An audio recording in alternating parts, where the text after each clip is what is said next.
반갑습니다. 서울게임 아카데미의 한태입니다. 오늘부터 게임 캐릭터 기획을 저와 함께 하시게 되었습니다. 제가 게임 캐릭터의 시작부터 끝까지 여러분들을 안내해 드릴 테니까요. 잘 따라오시기 바랍니다. 자, 게임 캐릭터 기획. 그 중에서 캐릭터란 무엇인가? 오늘은 이 얘기부터 해보겠습니다. 여러분들이 게임 캐릭터란 무엇인가를 떠올리게 되시면은요. 그 중에 어떤 것들이 캐릭터인가? 당연히 그냥 내가 움직이는 거 이렇게만 생각하실 수 있어요. 뭐 예를 들어서 마리오 안 해보신 분은 없죠. 슈퍼마리오. 슈퍼마리오에서는 마리오가 캐릭터라고 생각이 드실 겁니다. MMORPG, 뭐 와우라든가 여러 가지 게임들을 해보신 분들은 자기가 만든 아바타 캐릭터를 캐릭터라고 생각을 하실 거고요. 자, 그럼 제가 질문을 해볼게요. 마리오에 나오는 버섯. 얘는 과연 캐릭터일까요? 아닐까요? 몬스터라고요? 몬스터는 그러면은 몬스터라는 다른 존재를 존재하는가? 그래요? 그럼 MMORPG에서 우리가 상점에 들렸을 때 캐릭터가 서 있죠.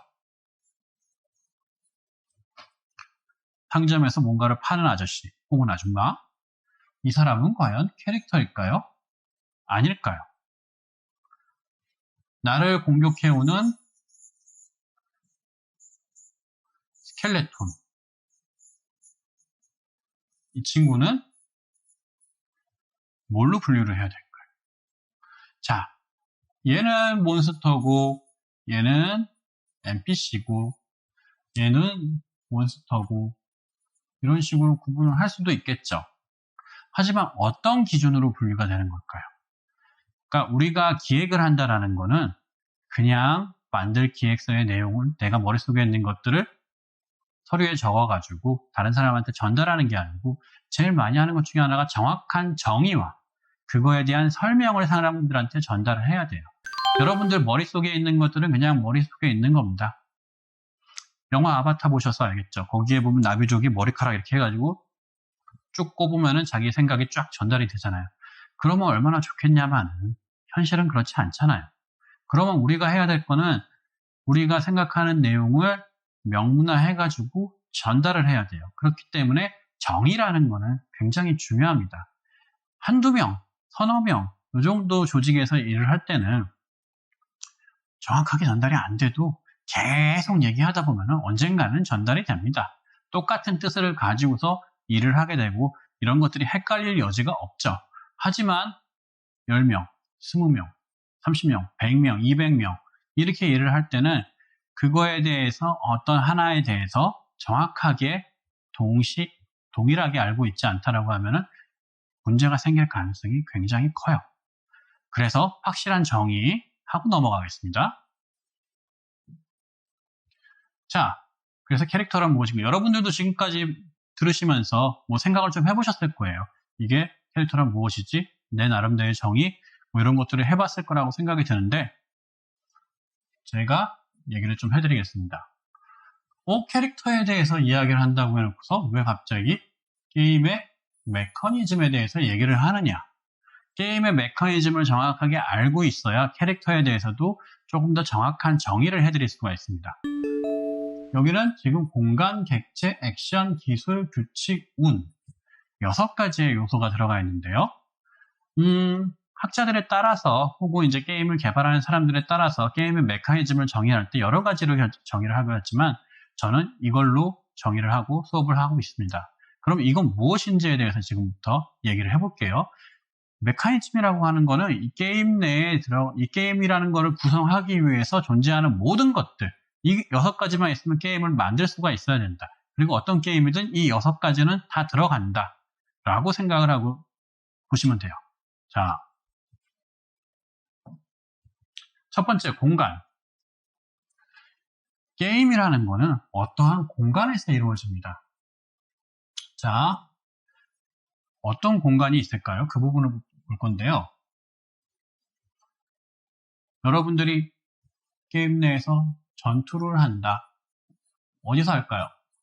MMORPG 하나 그냥 머릿속으로 떠올려 보세요. 던전에서 한다, 마을 필드에서 한다, 혹은 PVP 강의장 전투 필드에서 한다. 이런 게 이제 전투가 일어나는 공간들이라고 생각하면 되겠죠. 그러면 마을은 어떤 공간일까? 마을은 쉬는 공간, 혹은 정비를 하는 공간, 이렇게 생각할 수도 있겠죠. 그러면 여기에 들어가 있는 상점은 또 어떤 공간일까? 여기에 있는 길드는 어떤 공간일까? 그 공간에 대해서 나눠놔야 됩니다. 왜 나눠놓느냐? 게임이라는 거는 새로운 세상을 하나 만드는 거예요. 새로운 세상을 하나 만드는데 현실 세계라면은 어디에나 우주까지 넘어가지 말고 지구상에서만 생각을 해봅시다. 어디에나 같은 규칙이 적용되고 있습니다. 예를 들면 이런 걸 던지면 아래쪽으로 떨어지죠. 똑같은 중력이 작용이 되고 있어요. 높아지면 조금 덜 작용될 수도 있고, 그다음에 공기라는 것도 일정 성분비로 항상 있고, 여기서 딱 한 대 맞는 거하고 저쪽 동대문 가서 한 대 맞는 거하고 틀리지 않겠죠. 2분의 1 mv 제곱 해가지고 물리 공식에 의거해가지고 타격량이 산정이 되겠죠. 자, 그럼 게임 내에서도 모두 그럴 것인가? 전투에 대해서 생각을 해보죠. 만약에 던전이나 필드나 이런 곳에서 적용되는 규칙이 지금 마을이라는 곳에서 동일하게 적용이 되고 있는가? 라는 부분을 한번 생각해 보세요. 동일하게 적용이 되고 있지 않은 경우가 훨씬 더 많습니다. 예를 들면 마을에서는 공격 마법이라든가 이런 것들을 못 쓰게 하기도 하고, PVP를 못 걸게 하기도 하고, 상점에서 물건 사고 있는데 뒤에서 뭔가를 내리치거나 이러지 않잖아요. 이게 왜 그럴까? 다른 규칙이 적용되고 있는 공간이라는 겁니다. 그러면 공간을 나눌 때 무엇을 가장 기준으로 하느냐? 동일한 규칙이 적용이 되고 있는가? 라는 부분으로 나눠야 돼요.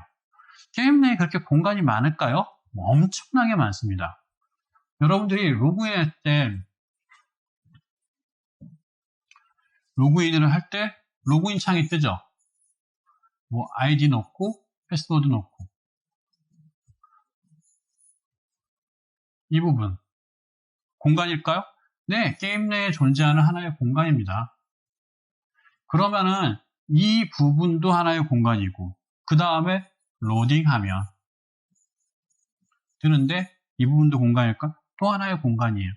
요 로딩만 하고 있는 공간이라고 볼 수 있는 거죠.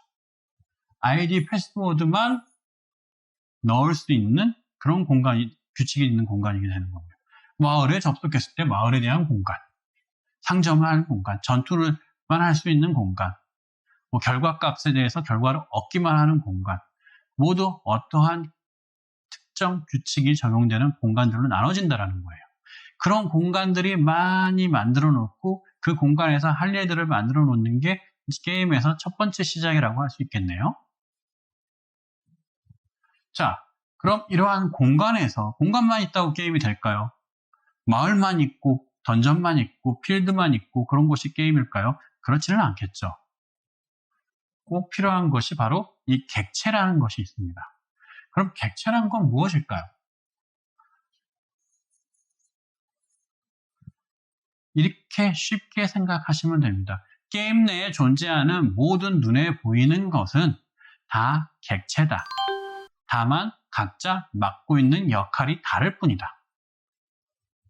마리오는 뛰어다닐 수 있게 만들어진 거고, 저 버섯을 밟으면 찌그러지게 만들어진 그런 객체인 거고, 그러한 버섯은 어떠한 객체일까? 자, 이 객체라는 걸 알아보기 위해서는 속성과 상태라는 것들을 같이 생각을 해봐야 돼요. 속성이라는 것은 그 캐릭터가 가지고 있는 고유한 어떠한 능력, 어떠한 그것을 얘기를 합니다. 예를 들면 마리오는 점프라는 속성을 가지고 있어요. 자, 그런데 점프라는 속성을 마리오만 가지고 있느냐? 게임 내에 루이지도 있고 다른 캐릭터들도 많이 있잖아요. 걔네들도 점프라는 속성을 갖고 있어요. 몬스터들 중에서도 점프라는 속성을 갖고 있어요.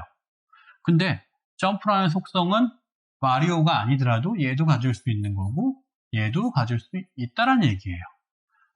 자, 그런데 점프를 얘는 한 10픽셀 정도 한다. 마리오는 15픽셀 정도 한다. 올라간다. 그렇게 낮지 않아요. 비교를 위해서 한 거지. 그거는 그 속성에 대한 상태값이라고 생각하시면 돼요. 자, 마리오는 점프라는 속성을 갖고 있고, 또 뭐 그냥 생각나는 거 써봅시다. 달리기라는 속성을 갖고 있어요. 그리고 뭐 걷기라는 속성도 갖고 있어요. 그러면 이거에 대한 상태는 점프는 눌렀을 때 15가 올라간다. 이게 상태 값이라고 보시면 되겠죠. 달리기를 할 때 초당 앞으로 몇 픽셀 한 20이 움직인다. 이것도 달리기라는 속성의 상태라고 볼 수 있겠고요. 걷기라는 속성은 한 11 정도 움직인다. 그러면 이건 걷기라는 속성의 상태죠. 그럼 마리오는 지금 현재 세 가지 속성 값을 가진 객체가 되는 겁니다. 자, 여기까지 이해되셨나요? 다시 정리해보면은 마리오라는 애가 있고 요 밑으로 속성들이 점프, 달리기, 걷기가 있다면 얘의 상태값은 15, 얘는 20, 얘는 11 이렇게 들어가는 거죠. 자, 그런데 하나의 속성이 하나의 상태값만 갖느냐? 꼭 그렇지는 않아요. 만약에 달리기라는 속성에 상태값이 하나 더 있어. 30이라는 값이 있어요. 그거는 만약에 마리오가 어떠한 아이템을 착용 중에는 이걸 쓰는 게 아니고 이걸 써라 라고 해서 다른 상태값을 또 넣을 수도 있다는 거죠. 그래서 하나의 객체는 여러 개의 속성을 갖고 있고 하나 이상의 속성을 갖고 있고 하나의 속성은 한 개 이상의 상태값을 가진다 라고 생각하시면 된다는 거죠. 2개가 될 수도 있고 3개가 될 수도 있다는 얘기예요. 자, 그러면 객체에 대해서는 대충 이해가 되셨나요? 근데 객체란 것들은 항상 어떠한 액션이 있어요. 마리오가 아까 얘기했던 달린다, 마리오가 걷는다, 점프한다 라는 액션, 뭔가를 움직이는 거죠. 멈춰있던 상태가 아니고 뭔가가 반응을 한다라는 거죠. 객체를 아까 모든 것은 객체라고 했었죠. 벽에 붙어 이런 벽돌 무늬 같은 벽돌도 객체가 되는 거고 얘는 상태는 현재는 속성은 올라탈 수 있는 속성 혹은 부서지는 속성을 갖고 있는 거고 한 번에 안 부서진다라면 3번에 부서진다라는 상태값을 갖고 있는 거죠. 근데 이 행위가 이루어지는 것 자체가 이제 액션이라고 보시면 되겠죠. 자, 근데 액션이라는 게 그냥 이루어질까? 가만히 게임 놔뒀는데 알아서 액션이 이루어지나? 거기에는 이것들이 또 들어갑니다. 기술이라는 게 들어가요. 기술이라는 거는 캐릭터가 어떠한 행동을 한다라고 했을 때 유저가 보통 마우스를 클릭하든 조이스틱이나 조이패드를 눌러서 입력을 하든 그런 부분들이 유저가 하는 행동 이런 부분들이 기술이라고 하겠죠. 복잡한 입력이라면 복잡한 기술이 될 것이고 복잡하지 않은 거라고 하면은 또 기술이라고 여기서 표현을 할 겁니다. 근데 그냥 이루어지는 게 아니고 어떠한 경우에는 이런 것들이 되고 어떠한 경우에는 다른 것들이 된다. 이런 부분들이 이제 규칙이라는 거죠. 게임 내에는 정말 여러 가지의 규칙이 있습니다. 아까 얘기했던 마리오와 버섯이 그냥 닿으면 마리오는 죽는다. 하지만 마리오가 점프를 해서 밟으면 똑같이 닿았지만 이 경우에는 버섯이 죽는다. 라는 규칙이죠. 어떠한 상황에서 어떠한 일들이 벌어진다라는 것들 이런 것들을 설정해 놓은 게 규칙입니다. 기획자로서 여러분들이 계속 해나가야 될 일이 바로 이러한 규칙들을 계속 설정을 해가지고 게임이라는 세계가 돌아가게 만드는 거죠. 여러분들이 하지 않은 것들은 게임 내에서 아무것도 일어나지 않습니다. 지금 현실 세계에서는 펜을 놔두면 땅으로 떨어진다라는 규칙이 전 세계에 어디나 적용이 되고 있지만 게임 내에서는 만약 여러분들이 마리오를 띄워놓고 땅을 그려놨다고 해서 절대로 땅으로 떨어지지 않아요. 초당 몇 픽셀씩 충돌 체크가 되지 않는 공간에서는 땅으로 떨어진다라는 규칙을 만들어 놔야 되는 거죠. 초당 몇 px에 떨어진다, 뭐 이런 것들을 만들어 두시면 되는 거예요. 그걸 프로그래머가 구현을 했을 때 게임 내에서는 들어가는 거죠. 그게 바로 이제 규칙이 되는 거죠. 근데 여기 같이 써 있는 게 운이라는 게 있네요. 운이라는 거는 여러분들이 많이 들어봤던 랜덤 요소라고 보시면 돼요. 운이 적게 들어가면은, 거의 없게 들어가면은 거의 시뮬레이션 게임 이런 게 된다라고 보시면 되고, 운이 좀 많이 들어간다 그러면은 좀 더 캐주얼한 장르의 게임이 되시는 겁니다. 이게 무슨 말이냐? 카트라이더 같은 거 생각을 해보세요. 카트라이더는 운이 좀 더 많이 들어가는 게임입니다. 뭔가 미끄러질 때라든가 아니면 아이템을 사용했을 때 누가 맞는지 이런 것들을 운에 맡기고서 진행되는 부분들도 있어요. 근데 뭐 그란트리스모라든가 이런 리얼 계열의 게임들 같은 경우에는 운보다는 현실에 더 가깝게 실제를 좀 더 많이 구현할 수 있게 만들어진 게 그런 리얼 계열의 자동차 게임들이죠. 조금 더 다른 것도 생각해 볼까요? 몬스터 게임 내에서 나와서 때렸어요. 똑같은 칼을 들고서 때렸는데 어떨 때는 10이 뜨고 어떨 때는 15가 뜨고 13이 뜨고 어떨 때는 크리티컬이 뜨고 이런 게 랜덤이죠. 게임 내에는 이렇게 수많은 랜덤 요소가 들어가 있어요. 완전히 항상 똑같이 만들게 되면은 뭐 실제를 그대로 시뮬레이션 하는 게 되겠지만 그렇게 하면 또 재미가 없어요. 왜? 실제도 사실 그렇지 않거든요.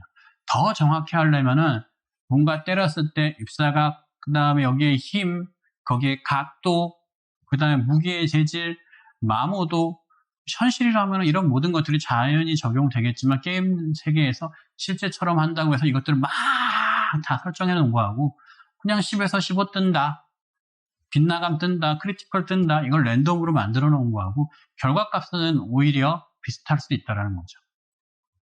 그래서 이런 랜덤 요소가 바로 게임 내에 들어가는 운적 요소라고 볼 수 있는 거고요. 자, 그러면 우리가 캐릭터에 대해서 얘기를 하다가 지금 캐릭터를 알기 위한 이 6가지 메커니즘을 본 거잖아요. 캐릭터는 여기에 해당되겠죠. 게임 내에서 어떠한 역할을 가지고 움직이는 객체, 그 객체가 바로 캐릭터가 되는데, 그럼 모든 건 다 객체라 그랬는데 캐릭터만 객체는 아니잖아요. 객체라는 것은 무엇인지, 이 캐릭터라는 객체는 무엇인지에 대해서 조금 더 생각을 해보죠. 저는 이렇게 정의합니다. 게임 내에서 유저가 조종할 수 있는 유저의 아바타를 캐릭터 또는 PC라고 정의한다. 여기서 제일 중요한 것은 뭘까요? 유저가 조종하는 거 혹은 아바타? 저는 여기서 정의한다라는 표현을 더 제일 중요하다라고 얘기할 수 있을 것 같아요. 왜? 여러분들이 캐릭터 기획서를 작성을 할 때 그 앞에다가 캐릭터란 쓰고서 여러분들이 다르게 정의를 한다라고 하면은 여러분 게임에서는 그게 캐릭터가 될 겁니다. 그게 아바타가 될 거고요. 물론 대부분의 게임에서는 유저가 조종하고 있는 PC, 얘를 캐릭터라고 얘기를 해요. 플레이어 캐릭터를. 하지만 모든 게임은 직접 조종을 하느냐? 또 그렇지도 않죠. 뭐 예를 들면은 축구, 구단, 경영, 시뮬레이션 이런 것들은 뭔가를 내가 직접 조절하는 캐릭터가 있다기보다는 수치를 조절을 하거나 상황을 조절하는 그런 형태의 게임이잖아요. 그럼 여기서도 캐릭터라는 거를 넣긴 넣을 건데 직접 조종하는 선수가 아니고 뭔가 수치에 의해서 시뮬레이션을 했을 때 움직이는 것들을 캐릭터라고 따로 정의를 할 수도 있다는 거죠. 그래서 캐릭터라는 거를 떠올렸을 때 그냥 마리오의 캐릭터, MMORPG 캐릭터만 떠올릴 것이 아니고 어떻게 정의하느냐에 따라서 게임 캐릭터라는 거는 다르다라는 거죠. 앞으로의 수업에서는 MMORPG 캐릭터를 캐릭터라고 생각하고 강의를 들어주시면 좀 더 이해가 빠르실 겁니다. 자, 다음 시간에는 실제로 캐릭터를 어떻게 설정하는지에 대한 내용을 할 거예요. 그때까지 캐릭터라는 거에 대해서 곰곰이 한번 생각을 해보세요. 다음 시간에 뵙겠습니다.